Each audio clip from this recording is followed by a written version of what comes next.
नमस्कार, लोकतंत्र में आपका स्वागत है। मैं हूं आपके साथ रविंद्र सिंह। आज हम विधानसभा चुनाव में तमाम मुख्य दलों की चुनौतियों पर चर्चा करेंगे। 5 राज्यों के चुनाव सिर पर हैं।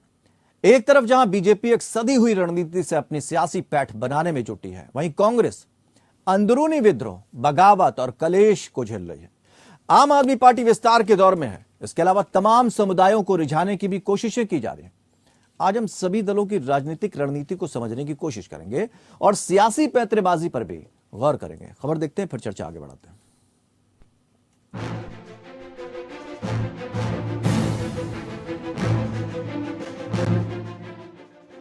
विधानसभा चुनाव से पहले कांग्रेस में बगावत और बिखराव की तस्वीर लगातार दिख रही है। राजस्थान में चुनाव से पहले कांग्रेस में फिर रण शुरू हो गया है। पूर्व उप मुख्यमंत्री सचिन पायलट और मुख्यमंत्री अशोक गहलोत एक बार फिर आमने सामने आ गए हैं। सचिन पायलट ने मुख्यमंत्री अशोक गहलोत पर बड़ा हमला बोला है। उन्होंने गहलोत पर बीजेपी के नेताओं को बचाने का आरोप लगाया है। पायलट ने अशोक गहलोत पर पूर्व मुख्यमंत्री वसुंधरा राजे के साथ सांठगांठ का आरोप लगाया। आज से लगभग साल सवा साल पहले मैंने मुख्यमंत्री अशोक गहलोत जी को चिट्ठी लिखी। उनको मैंने कहा, वो चिट्ठी मेरे साथ है, मेरे सामने है। मैंने बड़े विस्तार से पूरे घटनाक्रम का विवरण उसमें रखा और मैंने कहा कि हमारी सरकार को बने अब लगभग 3.5 साल हो गए। उस समय अब समय आ गया कि हम लोग अपने वादों पर खरा उतरें। जो आरोप हमने लगाए थे, गहलोत जी ने लगाए, मैंने लगाए, भू माफिया के, शराब माफिया के, खनन माफिया के, 9TP को लेकर, ललित मोदी को लेकर, खान माफिया को लेकर, खान का बड़ा घोटाला हुआ था, वो सारे पब्लिक डोमेन में हैं। मैंने उनसे आग्रह किया था कि 1.5 साल बचा है चुनाव में और हम लोगों को, कांग्रेस जनों को ये दिखाना पड़ेगा कि हमारी कथनी और करनी में फर्क नहीं है। वहीं मध्य प्रदेश में कांग्रेस में कलह को दूर करने के लिए दिग्विजय सिंह को कार्यकर्ताओं से संवाद की जिम्मेदारी सौंपी गई है। इसी प्रयास के तहत वो तुलसी के पौधे देकर कार्यकर्ताओं को शपथ दिलवा रहे हैं और इसका मकसद कार्यकर्ताओं को एक साथ मिलकर काम करने का संदेश देना भर है। वहीं मध्य प्रदेश में आम आदमी पार्टी की एंट्री ने भी कांग्रेस के पाले में खलबली मचा दी है। राजस्थान में विधानसभा चुनाव होने के मात्र 8 महीने बचे हैं। ऐसे में आम आदमी पार्टी ने प्रदेश स्तर और जिला स्तर पर संगठन को तैयार कर दिया है। ब्लॉक लेवल पर अभी तैयारी चल रही है। हर विधानसभा में ब्लॉक लेवल पर कमेटी बनाए जाने की शुरुआत हो चुकी है। 2 दिन बाद आम आदमी पार्टी प्रदेश में नेताओं को जोड़ने का अभियान चलाने जा रही है। इसमें प्रदेश के कई बड़े नेता आप में शामिल हो सकते हैं। उधर कर्नाटक में 10 मई को सभी 224 सीटों के लिए चुनाव होने हैं, लेकिन उससे ठीक पहले कांग्रेस में घमासान छिड़ गई है। पार्टी आला कमान ने DK शिव कुमार को कांग्रेस पद से हटा दिया है। उनकी जगह पर BN चंद्रप्पा को कमान दी गई है। इसे एक बड़े झटके के तौर पर देखा जा रहा है। DK शिव कुमार ने मल्लिकार्जुन खड़गे को CM पद सौंपने की बात कही है। इसी से कर्नाटक कांग्रेस में आपसी कटुता का आभास लग जाता है।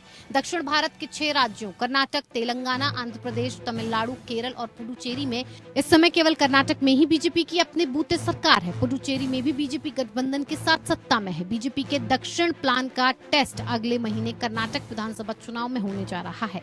बीजेपी के लिए दक्षिण के अपने इकलौते दुर्ग को बचाए रखने की चुनौती है, तो साथ ही यहाँ के नतीजों का असर दूसरे राज्यों पर भी पड़ेगा। दक्षिण के एक और महत्वपूर्ण राज्य केरल में बीजेपी पूरा जोर लगा रही है, लेकिन उसे सफलता नहीं मिल रही है। बीजेपी का यहाँ पर कोई विधायक नहीं है। ऐसा तब है जब उसके मात्र संगठन RSS की यहाँ पर 4500 से ज्यादा शाखाएं लगने का दावा किया जाता है। केरल में पिछले कई सालों से जमीन पर बीजेपी अपना संगठन मजबूत करने में लगी है। उसके साथ कई लोग भी जुड़े हैं, लेकिन अभी भी उस समर्थन का वोट में बदलने का इंतजार है। पार्टी को उम्मीद के मुताबिक सफलता नहीं मिल रही है, लेकिन अब प्रधानमंत्री नरेंद्र मोदी ने बीजेपी को केरल विस्तार का मंत्र दे दिया है। उसी मंत्र के जरिए पार्टी जमीन पर राजनीतिक समीकरण बदलना चाहती है। इस समीकरण में ईसाई और मुस्लिम वोट अहम भूमिका निभाने वाले हैं। जाहिर है कि तेजी से बदलते सियासी समीकरण में कांग्रेस में विघटन और क्लेश पार्टी के लिए मुसीबतें खड़ी कर सकती है। वहीं बीजेपी को फायदा भी हो सकता है। Bureau report, APN news.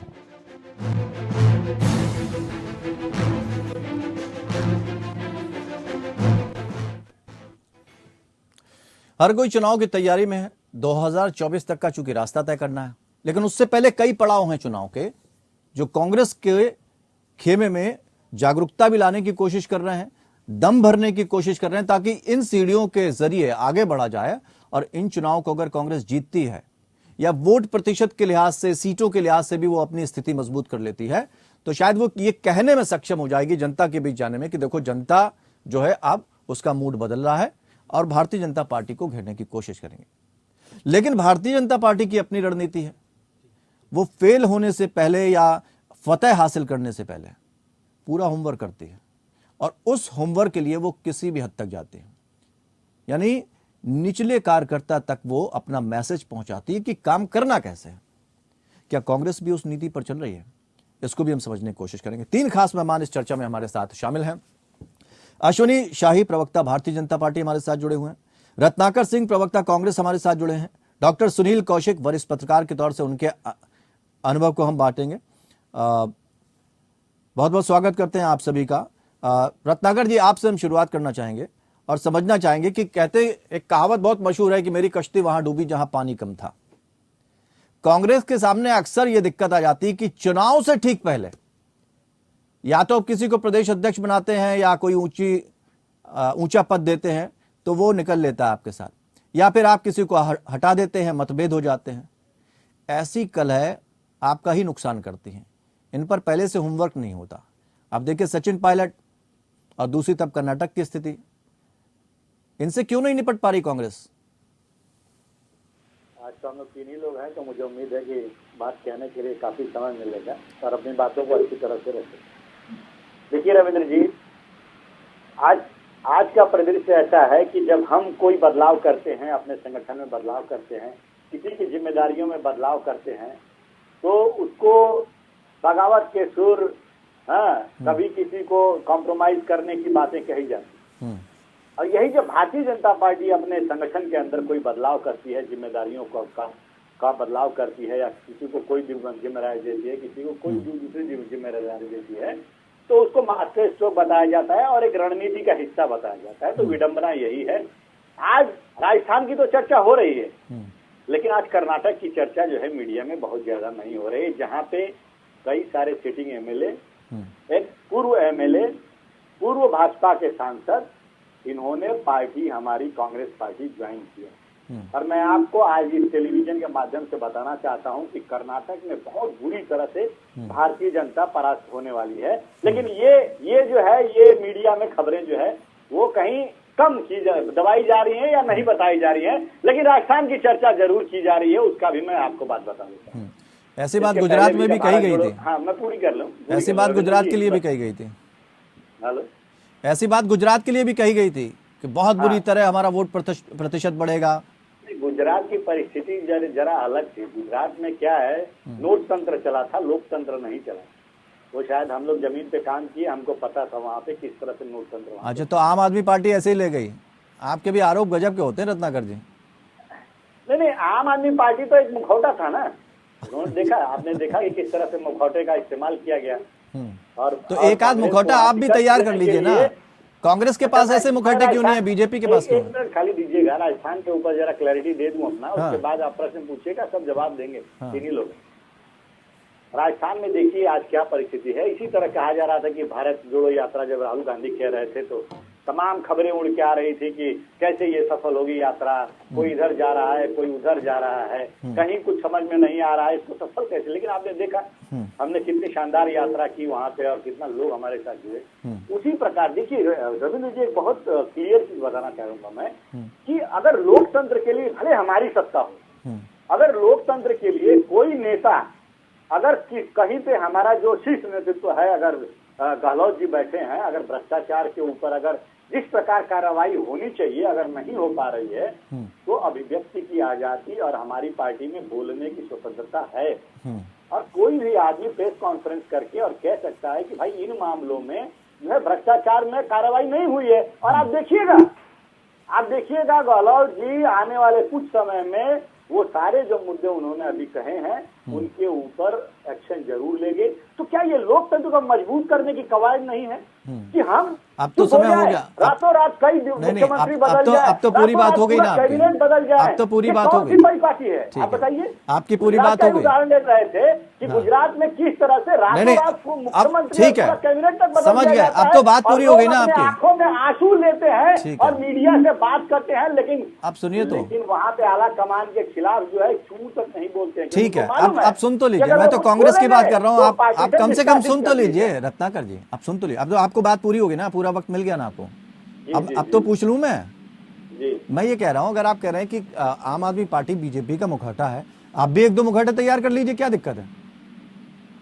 आपके पास मुखौटे क्यों नहीं है, या बनती ही नहीं राहुल गांधी की किसी से? अब वो भारत जोड़ो यात्रा निकालने चले थे, लेकिन उनकी सांसदी चली गई।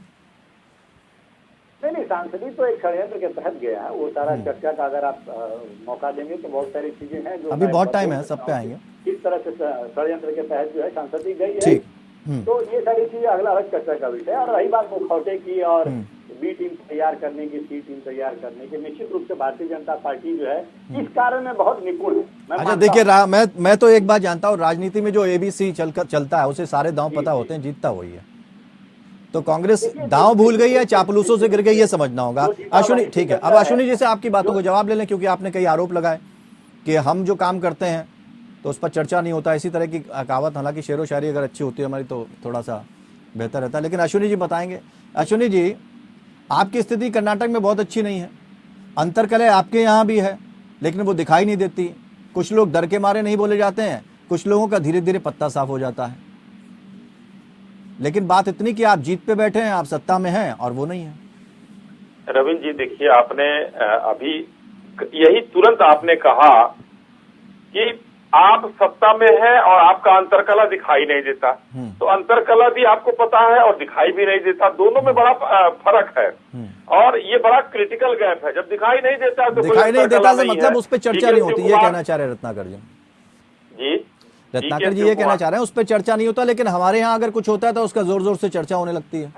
अरे तो इनके यहाँ तो मल्ल युद्ध होता है, देखिए किस तरीके से प्रेस कॉन्फ्रेंस खेला जा रहा है। मल्ल युद्ध होगा तो चर्चा होगी, और हमारे यहाँ अनुशासन है, कोई हमारे यहाँ कहीं पर कोई ऐसी विसंगति है ही नहीं है। सही बात। डीके शिव कुमार और सिद्धारमैया जी के बीच में जो चल रहा है कर्नाटक में किसी से नहीं छुपा। मल्ल युद्ध राजस्थान का अभी सामने दिख गया आपको, देखिए अनशन भी होने वाला है 2-1 दिन में, शायद 11-12 तारीख में।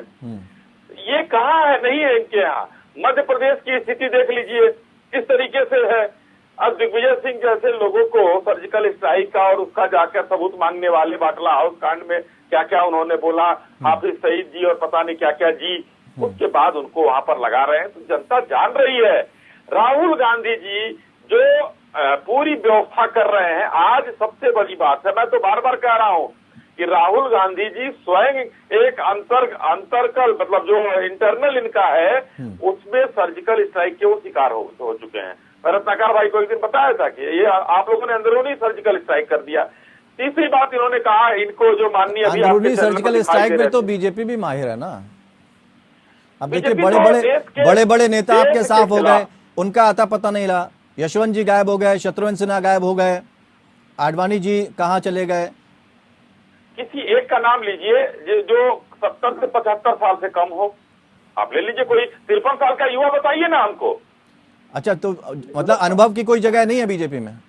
देखिए अनुभव हमारे यहाँ हम लोगों ने कहा है 70-75 साल के बाद वैसे ही लोग जो है चले जाते हैं। जोशी जी हैं, अडवाणी 80 साल के ऊपर है, अडवाणी जी, जोशी जी 80 साल के ऊपर हैं, जसवंत सिन्हा पार्टी छोड़ गए। तो ये लोग ऐसा नहीं है, अनुभव की हमेशा जगह होती है।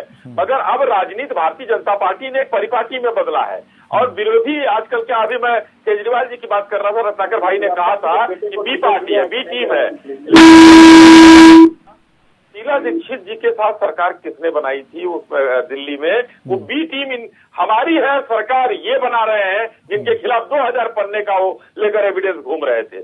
और अभी सचिन पायलट जी ने कितना बढ़िया कहा, 4 साल बीत गया, ये लोग करप्शन की बात करते हैं, मैं आखिरी लाइन बोलने जा रहा हूँ, करप्शन की बात करते हैं, तथा कथित करप्शन जो इन लोगों ने आरोप लगाया था, जांच नहीं कराया। और आज राहुल जी दिल्ली में चिल्लाकर बोल रहे हैं कि करप्शन की जांच जो मौतेरे भाइयों के साथ जो हुआ है, मोदी जी कम से कम इच्छा शक्ति तो रखते हैं कराने का, और करा रहे हैं। ये सारे मौसेरे भाई ईडी ऑफिस भी हो आए। मैं सुन रहा था, मैं एक बात सुन रहा था अश्विनी जी, एक चैनल पर कांग्रेस के एक प्रवक्ता बोल रहे थे 5000 से ज्यादा केसेस हैं, लेकिन सारे विपक्षी बीजेपी का एक भी नहीं। अरे तो इतनी साफ पार्टी का तो सर्टिफिकेट फिर तो देना ही पड़ेगा। ये तो सर्टिफिकेट दे रहे हैं ना गहलोत जी। गहलोत जी 45,000 करोड़ का तथाकथित घोटाला लगाते हैं भाजपा पर, और 4 साल में जांच ही नहीं करते हैं। तो आखिर में कौन स्वच्छ है ये बता दें। अच्छा, तो येदियुरप्पा जी को क्या कहना चाहेंगे आप? येदियुरप्पा जी को कोर्ट ने बरी किया है, करना क्या है आप देखिए, उनका निकालिए, कोर्ट ने बरी किया है। रत्नाकर जी कुछ कहना चाहे? रत्नाकर जी। हाँ, पहली चीज की मैं भाई साहब को बता दूं कि येदियुरप्पा जी बरी नहीं हुए हैं, उनका केस चल रहा है अभी भी। आप चेक कर, भ्रष्टाचार का केस खत्म हो चुका है, सीबीआई कोर्ट से ही खत्म हो गया था उनका केस। फैक्ट चेक कर लीजिएगा। मैं अश्विनी भाई आपको एक रिक्वेस्ट करता हूँ। दूसरी चीज, येदियुरप्पा जी का नाम आया तो मैं बता दूं कि अभी कुछ लोगों का लिस्ट निकला है कि कौन कौन चुनाव लड़ने वाले हैं। उसमें एक परिवारवाद का जीता जागता उदाहरण जो है येदियुरप्पा जी के पुत्र का भी देखने को मिल गया। ये प्रश्न जरा इनसे सफाई दे दीजिए। तीसरी चीज, ये भ्रष्टाचार के ऊपर जो इतना मुखरता से बात कर रहे थे अभी मेरे दोस्त भाई साहब, तेलंगाना के जो बीजेपी के राज्य के प्रेसिडेंट हैं उनको गिरफ्तार कर लिया गया। किस आरोप में गिरफ्तार किया गया है शायद आपको जानकारी ना हो तो बता दूं। बच्चों के भविष्य के नहीं, अश्विनी जी को जानकारी सब होती, बताते नहीं है, वो अपनी चीजें छुपा लेते हैं। भविष्य के साथ जो खिलवाड़ करने का काम किया गया है बोर्ड पेपर लीक मामले में, अब कोई मामूली हस्ती नहीं है, पूरे प्रदेश का अध्यक्ष है वो, और उनको गिरफ्तार किया जाता है। शर्म की बात है भारतीय जनता पार्टी भ्रष्टाचारी जनता पार्टी के ऊपर। और कर्नाटक की बात करते हैं तो अभी कुछ ही दिन पहले 8 करोड़ कैश बरामद हुआ है लोकायुक्त के छापे में।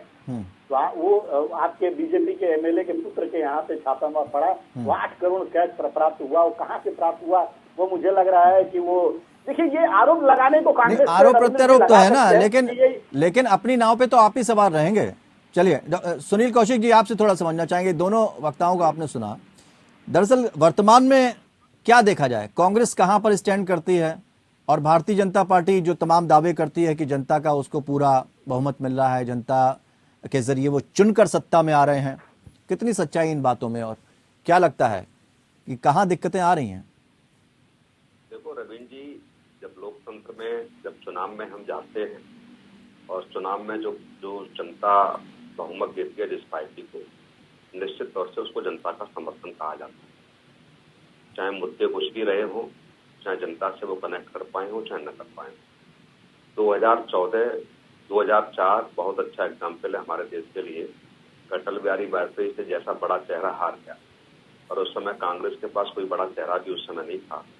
यही हमारे लोकतंत्र की खूबसूरती। दूसरी बात, आरोप प्रत्यारोप तो पक्ष विपक्ष होता रहा है, हो रहा है और होता भी रहेगा, लेकिन आप कितनी मजबूती से जनता के बीच रख पाते हैं।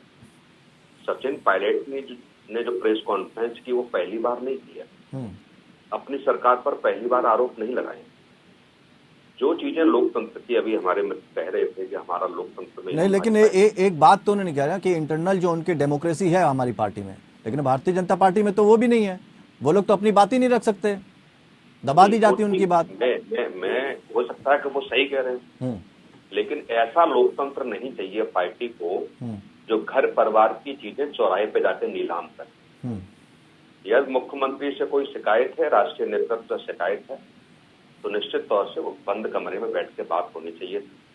यदि वहां का प्रभारी बना के कोई भेजा जाता है केंद्रीय नेतृत्व से, उनसे सारे लोगों को मिलना चाहिए, सारी बातें रखनी चाहिए।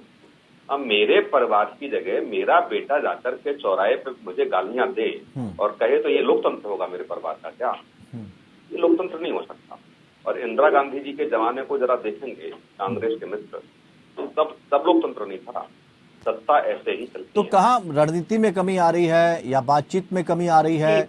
चिंतन शिविर भी लग चुका है, भारत जोड़ो यात्रा भी हो चुकी है, हाथ से जुड़ो हाथ यात्रा शुरू हो चुकी है, कहाँ कमी आ रही है कांग्रेस में? नहीं देखो, मैं जहां तक मैं अपना कह पा, आपके अनुभव के अनुसार ही जानना चाहता हूँ। मैं वही कह रहा हूँ, सबसे महत्वपूर्ण है कांग्रेस के पास संगठन नहीं, संगठन को मजबूत करना। ठीक है। अपनी लड़ाई लड़ने के लिए कार्यकर्ता चाहिए। उत्तर प्रदेश जैसा बड़ा राज्य, आप देखिए हम लोग यहीं से डिबेट कर रहे हैं, क्या हुआ संगठन का? उत्तराखंड में क्या हुआ संगठन का? कर्नाटक में चुनाव है जहां प्रधानमंत्री 7 बार जाते हैं वहां रैलियां संबोधित करने के लिए, और खड़गे साहब कितनी बार जाते हैं, राहुल गांधी कितनी बार जाते हैं, प्रियंका गांधी कितनी बार जाते हैं। इसलिए आप रणनीति लड़िए ना योद्धा की तरह, हारना तो अलग बात है, जनता का जो बहुमत होगा वो सर्व मान्य होगा।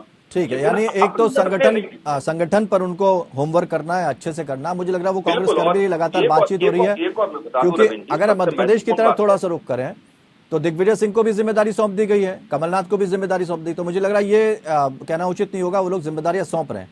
अब मजबूत कैसे होंगे, कब तक होंगे, ये देखना होगा। अभी आपने देखा होगा रविंद्र जी, भारत जोड़ो यात्रा के दौरान जब टिग्गी दादा मीडिया को संबोधित कर रहे थे तो जयराम रमेश ने धक्का मार दिया, मीडिया वालों को बोलने नहीं दिया। तो क्या पुराने नेता नहीं है क्या दिग्विजय सिंह जी? क्या उनको पता नहीं मीडिया के सामने क्या कहना है? क्या जयराम रमेश बताएंगे कि किस तरीके से क्या बोलना है?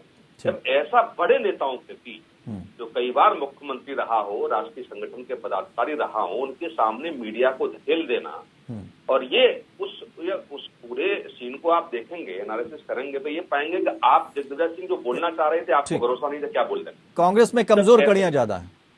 जी बिल्कुल। सफर अभी लंबा है, लेकिन सीढ़ी दर सीढ़ी अगर आगे बढ़ना है तो कम से कम कुछ तो हासिल करके जाना होगा।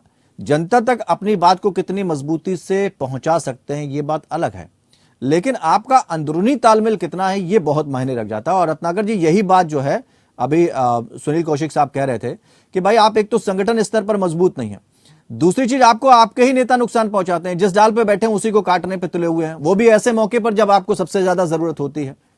तो ऐसे में तो आपके सामने दिक्कत आनी ही है। देखिए रविंद्र जी, अभी जो उदाहरण दिया जा रहा था कि जो मीडिया को धक्का दे दिया गया है, ये सारी चीजें उसके संदर्भ में जाएंगे तो जिस प्रकार रिप्रेजेंट किया जा रहा है कहीं सच्चाई उससे दिगर। ठीक है, हमारी पार्टियों में किसी भी मुद्दे को लेकर के एक व्यक्ति के कोई विचार जो है अलग हो सकते हैं, दूसरे व्यक्ति के विचार अलग हो सकते हैं। ठीक है, तो अगर मीडिया सवाल कर रहा है और उस जगह तो उसका नहीं जवाब हो, तो जयराम रमेश जो है कम्युनिकेशन हेड हैं, तो निश्चित रूप से वो अपने भूमिका निभाएंगे। नहीं तो आप देखिए ना, आप जो मुद्दे उठा रहे हैं उसमें कोर्ट में भी आप मात खा जा रहे हैं। एक तो नोटबंदी को लेकर, अब तो अग्निवीर को लेकर भी चीज सामने आ गई। नोटबंदी को लेकर जो मात खा जा रहे हैं, नोटबंदी का फैसला किसने सुनाया? वो नजीर जी, याद है ना आपको? नजीर जी ने सुनाया, और नजीर जी को भारतीय जनता पार्टी ने क्या इनाम दिया? उनको राज्यपाल बना दिया गया। तो इस तरह भारतीय जनता पार्टी, तो मतलब ये माना जाए कि कांग्रेस ने पास्ट में अगर किसी को इस तरह से ऊपर पहुंचाया तो उसके पीछे की वजह भी यही रही होगी। कांग्रेस इस तरह से चीजों को मैनिपुलेट करके और वह उसको सांसद नहीं बनाती है जो इसके मन मुताबिक जो है फैसले दे, उसको सांसद नहीं बना पाती है, जो किसी घटना में उसको आरोपी बना दिया जाता है, स्वयं जो है केस सुनता है, स्वयं निर्णय देता है। अश्विनी जी कुछ कहना चाह रहे हैं आपसे, क्योंकि ये तो न्यायपालिका पे सवाल उठा दिया। आप किसी पद पर बैठे हैं, रत्नाकर जी आप किसी पद पर बैठे हैं, देखिए आप किसी पद पर बैठे हैं, सबसे ज्यादा अगर किसी पे भरोसा किया जाता है तो देश की न्यायपालिका पर किया जाता है। आपने पद छोड़ दिया, उसके बाद आप कहां पहुंचे हैं, इससे तो कोई सरोकार नहीं होना चाहिए। और अगर योग्य व्यक्ति अगर सत्ता में आता तो उसमें क्या दिक्कत है? अश्विनी जी कुछ कहना चाहते हैं जी। रत्नाकर भाई, लग रहा फजल अली जी को भूल गए हैं, फातिमा बीबी जी को भूल गए हैं, और रंगनाथ मिश्रा जी को भूल गए। ये लोग कहाँ गए रत्नाकर भाई? ये सब परंपरा की शुरुआत आपने की और रिटायर होने के बाद आपने किया, तो हमने तो कुछ नहीं कहा। आज आपको बुरा लग रहा है क्योंकि अभी दो चीजों का नाम लिया रविंद्र जी ने, नोटबंदी पर आ गया, अभी जितने मौसेरे भाई मिलकर गए थे ईडी के खिलाफ, वहां से डांट पड़ी, तीसरा उस पर जो है तीसरे वाले पर जो ये पीएफआई का जो एजेंडा था रविंद्र जी, उसमें ये लोग झांसे में आकर और वो काम कर रहे थे कि इस समय जो है देश में किस तरीके से अराजकता फैलाई जाए, अग्निवीर का विरोध कर रहे थे। वो पीएफआई के एजेंडे में है, और मुंबई में चार्जशीट दाखिल हुई है, उस चार्जशीट में वो लिखा हुआ है, और उस चार्जशीट की मैं बात कर रहा हूं, इसलिए मैं तथ्यों के साथ रत्नाकर भाई बात कर रहा हूं कि पीएफआई का एजेंडा था कि क्योंकि अग्निवीर में ज्यादा से ज्यादा जो है भर्तियां होंगी, उसमें मुस्लिम ज्यादा से ज्यादा भर्ती हो, और उसके बाद हम लोग एक प्लान बनाएं। अग्निवीर का विरोध बहुत सुनियोजित तरीके से किया जा रहा था और उसके झांसे में आप लोग आगे मतलब एक योजना अगर बनाई जाएगी सरकार की तरफ से तो उसमें ऐसा हो सकता है क्या? नहीं रिटा जो लोग हटेंगे उनकी बात वो कर रहे थे, ये ट्रेनिंग हो जाएगी, उनका योजना थी। एक मिनट, कार्यान्वित होती नहीं होती मैं नहीं जानता, लेकिन उनकी योजना थी मुस्लिम भर्ती हो और उसके बाद वो ट्रेनिंग हो जाएगी, ट्रेनिंग के बाद वो जिहाद फैलाएंगे, तो ये जिहादियों का उस चार्जशीट में नहीं, ये तो फिर आप देखिए जो काम उन्होंने किया वही आप कर रहे हैं। भर्ती तो सेना देखेगी ना, सेना के अधिकारी देखेंगे, तो उसमें इसका मतलब वहां से कोई बेईमानी हो रही है? 4 साल नहीं 4 साल के बाद की बात कर रहे हैं हम। हाँ। आप उसमें जो जिहादी ये लोग उत्पन्न करते, मैंने उस पीएफआई का जो चार्जशीट है, पुलिस ने जो चार्जशीट में लिखा है मैं उसकी बात कर रहा हूँ, और वो महाराष्ट्र में एकदम सबके लिए है, आप देख सकते हैं कहीं भी। ठीक है, तो मतलब ऐसा संभव है जो आप आरोप लगा रहे हैं वो संभव है क्या? अब जिहादियों के लिए कुछ भी संभव है। अच्छा, तो कुछ नहीं। तो कौन जिहादी? कांग्रेस जिहादी है? कांग्रेस को आप जिहादी कहना चाह रहे हैं क्या? साफ साफ बोल दीजिए। ये बात वही आ गई कि हमने जो कहा था, अनुराग जी ने जो कहा कि देश के गद्दारों को गोली मारो, आज तक ये लोग कहते हैं देश का गद्दार कौन है ये पता चला? कांग्रेस गद्दार है, समाजवादी पार्टी गद्दार है, जिसने भी विरोध किया क्या वो गद्दार है? गद्दारों को गोली मारने का एक ही विकल्प होना चाहिए कि देश के साथ जो गद्दारी करे उसको गोली मार दिया जाए। उन्होंने कहा था तो अगर कांग्रेस गद्दार है तो अपने ऊपर ले, समाजवादी पार्टी गद्दार है तो अपने ऊपर ले। इन लोगों ने लिया अपने ऊपर। क्यों? आजकल मोदी जी की चीजों से, अरे मोदी क्या करते हैं, मोदी क्या नहीं, ये सब चीजें जो आती हैं, देखिए एक तो होती नीतियां हम बनाते हैं, एक है हम ऊपरी सतह पर बात करते हैं, उसमें सिर्फ राजनीति की बात आती है, सियासत की बात आती है कि कौन सा हमें ऐसी बात करनी जिससे चुनावी तड़का लग जाए और हमारा काम बन जाए, तो ये चीजें अलग हो जाती है ना। लेकिन जब आप कोई योजना लेकर आते हैं उसमें अगर इस तरह का घालमेल हो जाता है तो फिर तो सब पे सवाल खड़े होते हैं, यानी कि ये हो सकता है। ये पीएफआई पर जो 2047 तक इस्लामिक राष्ट्र बनाने की योजना थी उसमें लोग पकड़े गए थे। हाँ। और उस समय मैंने चार्जशीट की बात की, चार्जशीट में ये उन लोगों ने उगला है, उन पीएफआई के जिहादियों ने ये उगला है, चार्जशीट में जो चीज लगा है। हाँ। रिमांड पर लिए गए थे वो उन्होंने उगला है। मैं तो ये किसकी कमी है? बात समाप्त करता हूँ रविंद्र जी कि देखिए देश में आज क्या हो गया है, राहुल गांधी हो चाहे दूसरे दल जितने भी लोग हों, वो सिर्फ और सिर्फ मोदी जी की मेहनत, लोकप्रियता तो अलग चीज है, वो तो विश्व में लोकप्रिय है, उनकी मेहनत से घबराकर ये लोग मेहनत नहीं करते हैं। अभी कौशिक जी ने कहा कि खड़गे साहब कितनी बार गए, वो तो गए। आसाम से सांसद होने के बावजूद माननीय पूर्व प्रधानमंत्री मनमोहन सिंह जी कितनी बार नॉर्थ ईस्ट का दौरा किए, और माननीय प्रधानमंत्री जी 50 बार गए वहां। तो ये मेहनत से ये लोग डरते हैं, स्कूली बच्चों से बात करते हैं, लोग डरते हैं, अरे हमने तो रत्नाकर जी स्कूली बच्चों से बात कर ले रहे हैं। जवाब ले लेते हैं रत्नाकर जी। मेहनत जो है वो दिखनी चाहिए, वो कह रहे हैं आप लोग इतनी मेहनत नहीं करते, लेकिन साथ साथ ये है कि नए चेहरे नहीं है आपके पास, वो दमदार चेहरे नहीं है आपके पास, क्योंकि प्रवक्ताओं की भी तलाश हो रही है। तो क्या आपको ये भी लगता है कि भाई जिसके जो मुंह में आता है वो बोल के चला जाता है, उसके बाद पार्टी जो है वो फंस जाती है, इसलिए प्रवक्ताओं की भी तलाश है आपको, तो अभी तो बहुत मेहनत करनी है। इसीलिए कहा जाता है कि ये कांग्रेस वो कांग्रेस नहीं है, आपके अपने नेता ही कह के निकलते हैं कि ये कांग्रेस वो कांग्रेस नहीं है, जैसे अभी ए.के. एंटनी साहब के बेटे चले गए, इसी तरह की बात वो भी कह के गए। तो इस पर तो चिंतन करना होगा गहन आपको। अभी सारी चीजों का जवाब देता हूँ। एंटनी साहब के जो पुत्र गए हैं उनका जनाधार कितना है और क्या है ये सब जानते हैं, लेकिन चर्चा नहीं होगी, प्रश्न नहीं पूछा जाएगा कि आज के कई एमएलए, सिटिंग एमएलए, कई पूर्व एमएलए और एक पूर्व सांसद बीजेपी का हमारे पार्टी में आके ज्वाइन करता है, उसकी चर्चा नहीं होगी। एंटनी साहब ने अपना दुख व्यक्त कर दिया। ठीक है, गुलाम नबी आजाद साहब भी तो यही कह के गए सर, अलग पार्टी, आजाद साहब भी यही कह के गए, सिंधिया भी यही कह के गए, सिंह साहब भी जो आपके बीजेपी में शामिल हो गए वो भी यही कह के गए, जितिन प्रसाद जी। अब बताइए अश्विनी भाई, इन्होंने कहा कि हमारे लोग मेहनत नहीं करते हैं। अभी ये 4000 किलोमीटर की जो यात्रा थी और आपने देखा कि देश के सारे लोग जो है 4000 अश्विनी जा रहे हैं, आपके नेता, अरे 400 वो अलग बात है, चल के दिखा दें, वो अलग बात। रत्नाकर जी नहीं, मैं मेहनत की बात कर रहा हूँ, बात नहीं, मैं तो ये कह रहा हूँ कि ये कह के आपने कहा चलो ठीक है, एक नाम आपने लिया, कहा कि जनाधार नहीं उनका, अरे भाई आजाद साहब की जनाधार भी नहीं था, नहीं, सिंधिया का भी जनाधार नहीं था, जनाधार नहीं है। कौन जानता है उनको क्या जनाधार है ये बताइए। अच्छा, तो राहुल गांधी ने ऐसे ही राइट हैंड उन्हें बना लिया, अपने बगल में खड़े रखते थे वो, कौन? नहीं, मैं सिंधिया जी की बात कर रहा हूँ। नहीं, सिंधिया जी की अलग छवि थी और बाकी लोगों की अलग ऐसे एंटनी। अच्छा ठीक है, हार्दिक पटेल। अब बात पूरी कर लूं मैं। हाँ देखिए, ऐसे बहुत सारे लोग पार्टी में आते हैं जो किसी के पुत्र हैं, किसी के भाई हैं, तो पार्टी में चले जाते हैं, कोई उससे कुछ हम लोग को बहुत विशेष फर्क नहीं पड़ता। हमारे जनाधार वाले व्यक्ति अगर पार्टी छोड़ के जाते हैं, अगर वो पार्टी से नाराज होके जाते हैं तो ठीक बात है, हम जरूर उस पर चिंता करेंगे, विचार विमर्श करेंगे। लेकिन जो निजी स्वार्थ के लिए पार्टी छोड़ के चला जाता है, उसके लिए हमारा पार्टी का दरवाजा हमेशा के लिए बंद हो जाता है। मैं अब इनकी बातों का जवाब दे दूं जो इन्होंने कहा। ठीक मैं दे देता हूं। दीजिए, फिर अश्विनी जी आ रहे हैं फिर आपके पास, उसका जवाब। सुनील जी थोड़ा सा वेट करिएगा। जी जी। अभी जो है अश्विनी भाई कह रहे थे कि पीएफआई से हमारा उद्देश्य होता है, हम जो भड़काते लोगों को उत्पन्न करते ना, इन्होंने शब्द एक इस्तेमाल किया, उत्पन्न करते, हम जिहादियों को उत्पन्न करते। अरे भाई साहब, पीएफआई के अरे जो ये आज उम्र ठीक नहीं है आपका। जो 4 साल का जो नौकरी का प्रावधान किया गया है, उसमें तो सेना के पूर्व बहुत सारे अधिकारियों ने उसमें विरोध किया है। तो क्या वो भी पीएफआई से संबंधित थे या पीएफआई ने उनको मैसेज दिया था कि आप विरोध करिए? तो इस तरह का अनर्गल जो है आप आरोप लगा देते हैं। नहीं, एक मिनट रत्नाकर जी, एक मिनट रत्नाकर जी, थोड़ा सा क्लियर कर दो। आप राष्ट्रवादी हैं, आप लोग राष्ट्रवादी। मैं थोड़ा सा क्लियर करूंगा रत्नाकर जी, नहीं, मुझे थोड़ा सा क्लियर करना दीजिए। आपने कहा कि जो अधिकारी जिन्होंने विरोध किया, क्या वो भी जिहादी हैं? बात उनकी चल ही नहीं रही। वो विरोध कर रहे हैं, आप विरोध कर रहे हैं, कोई फर्क नहीं। लेकिन बात तो यहाँ न्यायालय की चल रही ना, कि न्यायालय ने क्या कहा। आपने जिस पे विरोध किया कि ये गलत है, उसकी बात मैंने की अग्निवीरों को लेकर।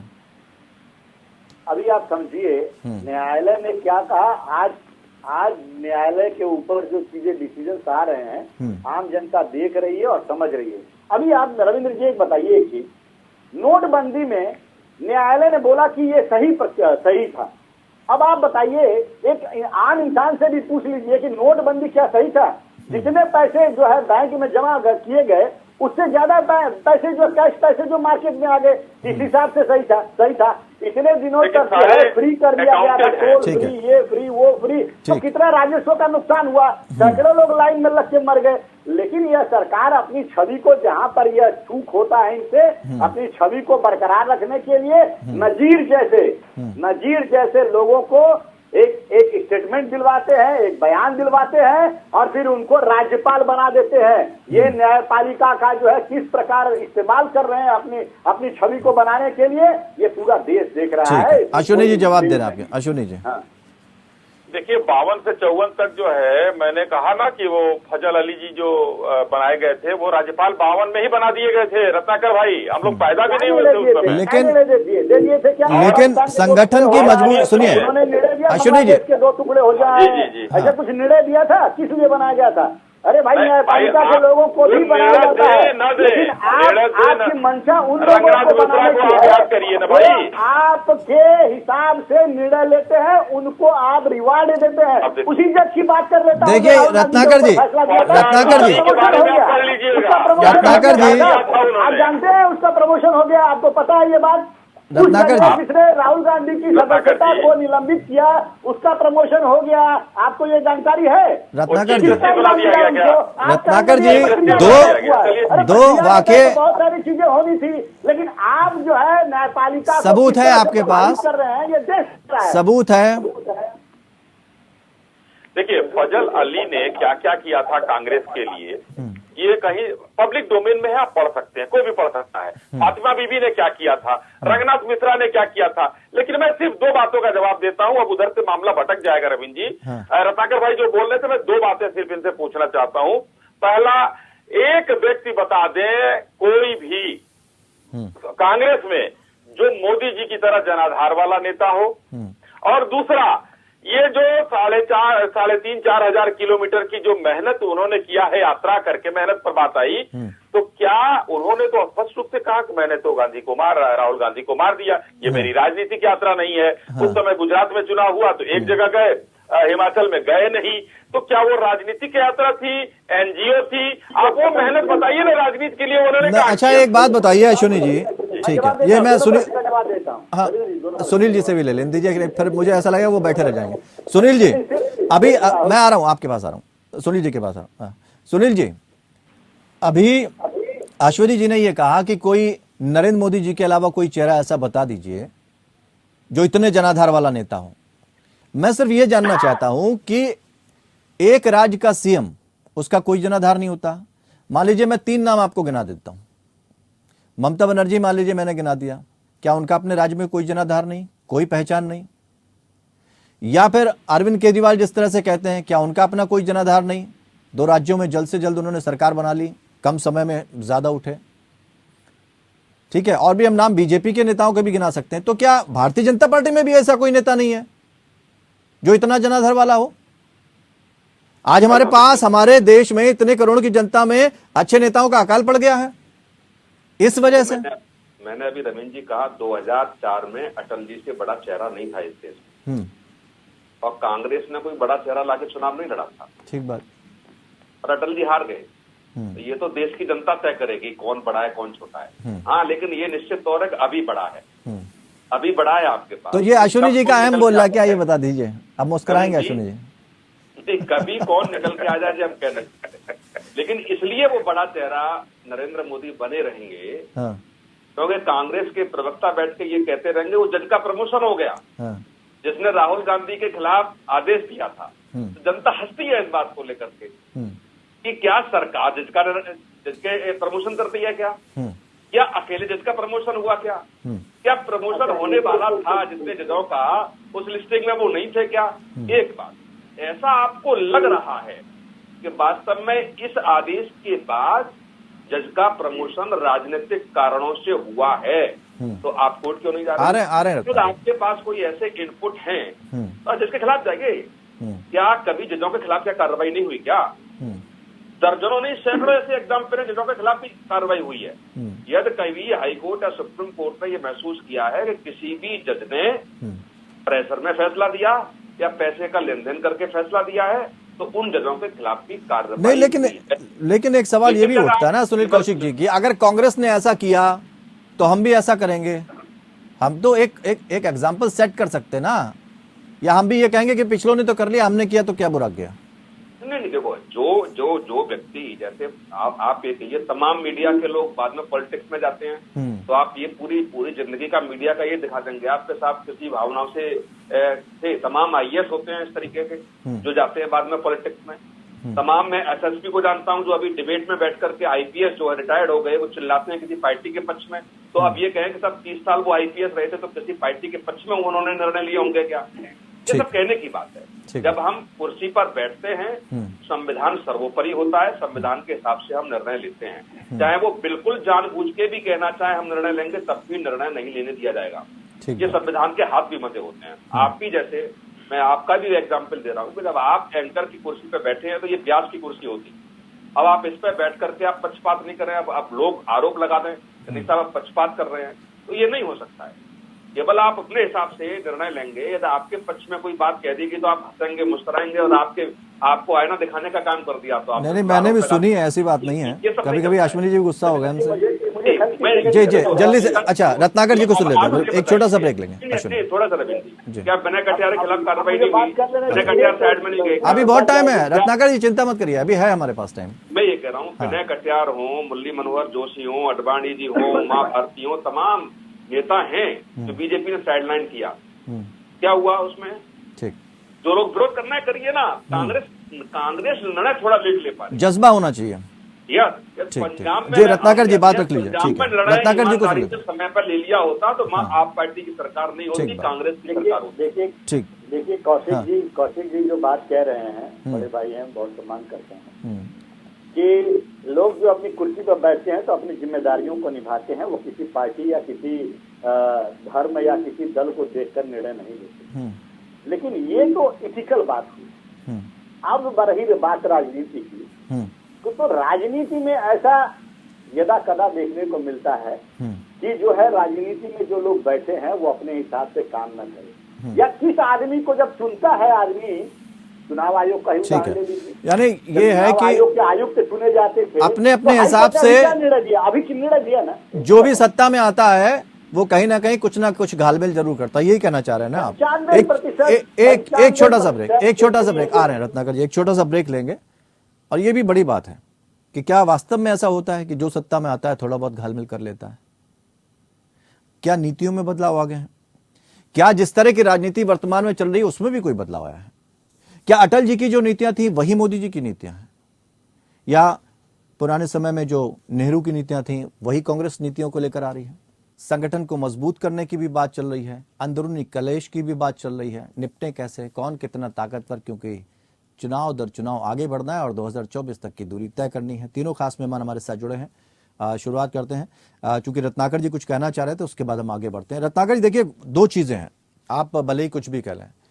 एक तरफ तो कई बार इस तरह की बातें सामने आई कि जितना जांच एजेंसियों का इस्तेमाल भारतीय जनता पार्टी ने किया उतना किसी और ने नहीं किया, इसी वजह से भारतीय जनता पार्टी चुनाव जीत लेती है। यानी आप कोई भी होमवर्क करते हैं वो सब बेकार हो जाता है। आप कोई भी बात, बड़ी से बड़ी बात, जरूरी बात आप जनता तक पहुंचाने की कोशिश करते हैं, वो नहीं पहुंचा पाते हैं।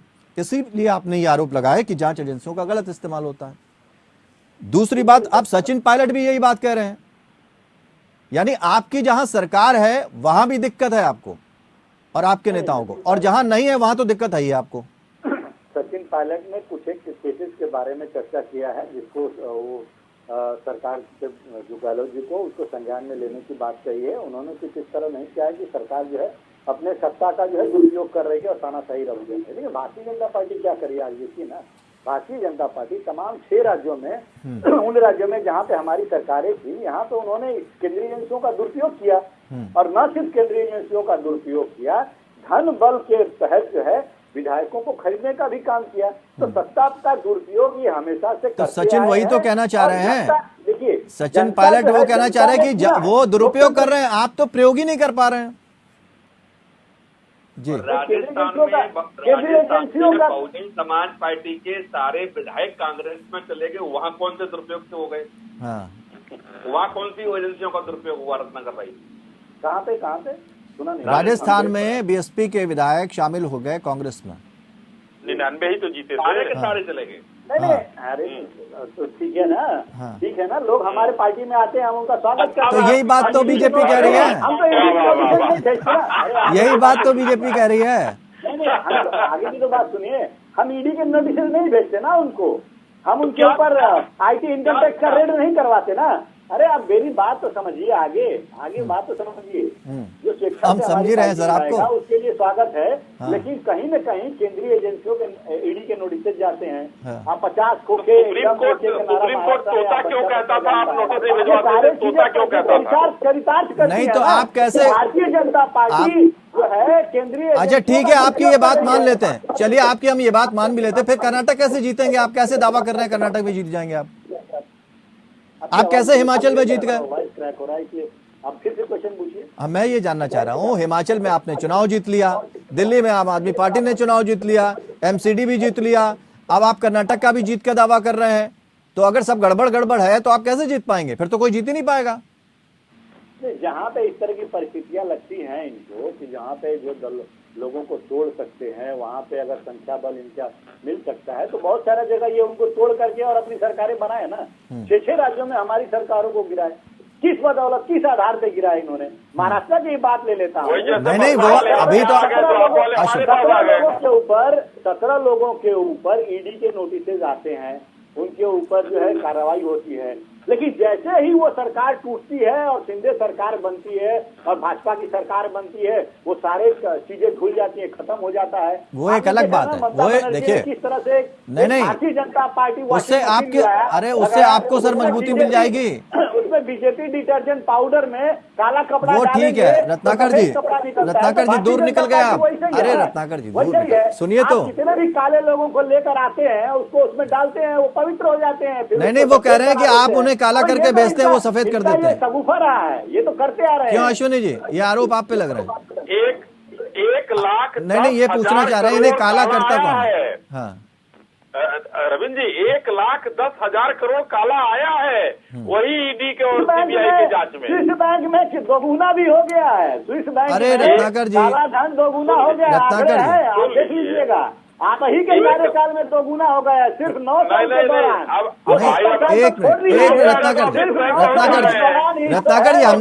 रत्नाकर जी हमने सिर्फ ये पूछा था आपसे कि भाई अभी देख लीजिए डीके शिव कुमार को हटा दिया गया, क्या वजह रही? एंड टाइम पे आप या तो कोई ना कोई ऐसी दिक्कत आपके यहाँ पैदा हो ही जाती है।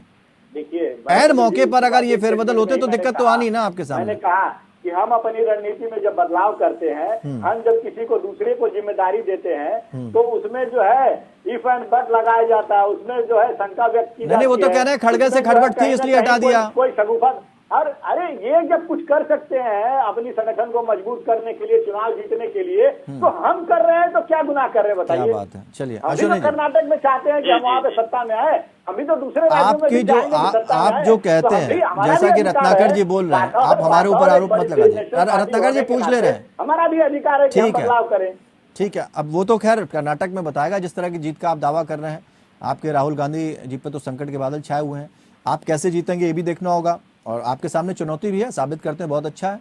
लेकिन अश्विनी जी वो कह रहे हैं कि जीत का जो आपका आधार होता है ना, उसमें कोई संगठन मजबूती नहीं है, दरअसल एजेंसियों का गलत इस्तेमाल आप कर लेते हैं, और कई बार ऐसा भी कहा गया कि इतना पहले कभी नहीं हुआ जितना आप लोगों ने किया।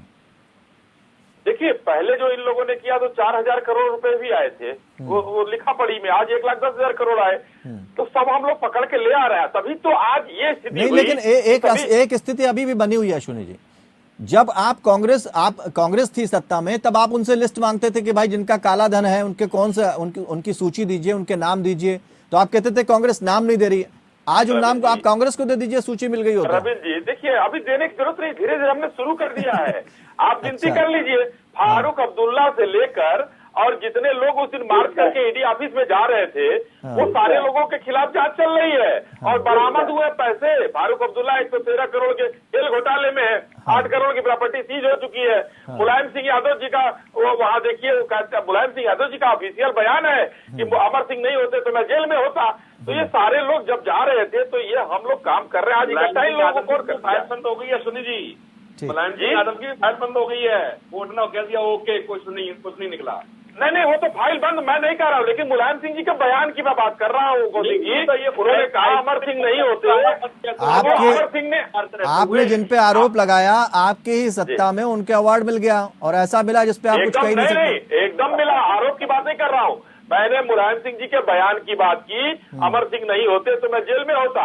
तो कौन सा चाबी घुमाया अमर सिंह जी ने, वो न्यूक्लियर डील पर दिख गया उसी समय। केस कैसे क्लोज किया गया था? ठीक है, डॉक्टर सुनील कौशिक जी, ठीक है किया गया था, किस ठीक। तरीके से हाँ। सत्ता का दुरुपयोग करके कैसे केस क्लोज किया जाता है? कर्नाटक में चुनौती दे रही कांग्रेस सीधी सीधी आपको कि जीत कर दिखा दीजिए, वो कह रहे हैं। खैर सुनील जी, कर्नाटक में हाँ मैं तो सुनील सुनील जी अब आखिरी टिप्पणी ले लें। सुनील जी एक बात जानना चाहते हैं आपसे, थोड़ा ये समझना चाहते हैं। खैर सब अपनी अपनी बात कहते हैं, लेकिन यहाँ पर अगर हम 2024 तक की दूरी को देखें और बीच में जो पड़ाव पड़ रहे हैं चुनाव को, उसमें लेकर अभी कांग्रेस कहां पर खड़ी है, क्या उस स्थिति में है? भले ही अंतर्कलह हो, लेकिन जिस तरह के उसने काम किए हैं, कुछ बोल्ड एक्शन भी लिए, भारत जोड़ो यात्रा भी, हाथ से जोड़ो हाथ यात्रा भी, जिनको हटाना था उनमें निर्णय लेकर हटाया भी, क्या ये काम आने वाली हैं?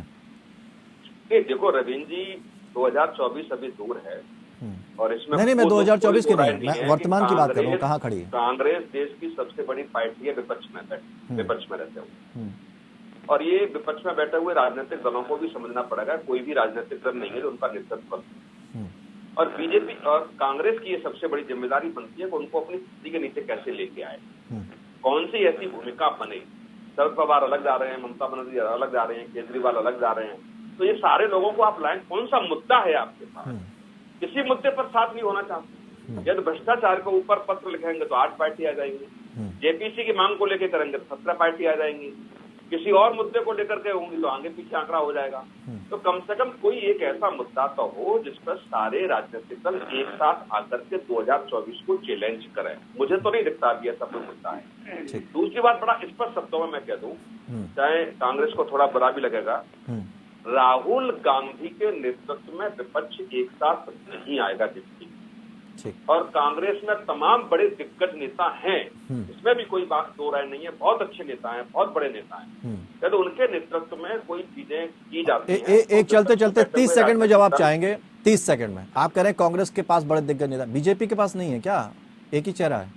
नहीं, वो ठीक बात है, मैंने आपकी बात सुनी, लेकिन विपक्ष में बैठ करके आप एक साथ कैसे लेके आओगे?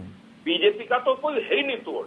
आप देखिए जो पन्ना, ठीक है, वो चलिए रत्नाकर जी जल्दी से बात रख लीजिए, रत्नाकर जी जल्दी से बात, तौर से संक्षेप में, समय नहीं है। हाँ संक्षेप में कौशिक जी की, हाँ बस एक लाइन बोलूंगा। हाँ कौशिक जी की बातों पे बिल्कुल मैं इत्तेफाक रखता हूं। उन्होंने कहा कि मुद्दों पे हो सकता है पार्टियां अलग अलग हो जाएं, कम पार्टियां हैं किसी मुद्दे पे। देखिए, मुद्दों में हमारी भिन्नता हो सकती है, किसी मुद्दों पे हम एकजुट हो सकते हैं, किसी मुद्दों पे हम बिखराव हो देखने को मिल सकता है, लेकिन उद्देश्य हमारा एक है। उद्देश्य हमारा यही कि 2024 में जो भारतीय जनता पार्टी को इस कुशासन से जनता वो तो जनता तय कर देगी, वो तो जनता तय कर देगी। आपको अपनी मजबूती देखनी है, क्योंकि भारतीय जनता पार्टी तो अभी फिलहाल सत्ता में और मजे में है। सारी विपक्षी पार्टियां एक हो जाएंगी और एक साथ चुनाव लड़ेंगी और 2014 चलिए समय आने पर उसको देख लेते हैं। लेकिन सबके सब तो मुंह फुलाए बैठे हैं, कोई कहीं जा रहा, कोई कहीं जा रहा, एक होते नहीं। कभी कहीं अरविंद केजरीवाल बुलाते हैं तो आप नहीं जाते हैं। खैर, हो सकता है। चलिए, बहुत बहुत शुक्रिया आप सभी मेहमानों का हमारे साथ इस चर्चा में शामिल होने के लिए। लेकिन हर कोई अपनी मजबूती का दावा कर रहा है। कर्नाटक के चुनाव तय कर देगा कि कांग्रेस के जो दावों में कितना दम है, और उसी के बाद एक एक करके आगे की तस्वीर साफ होगी। फिलहाल इतना ही, नमस्कार।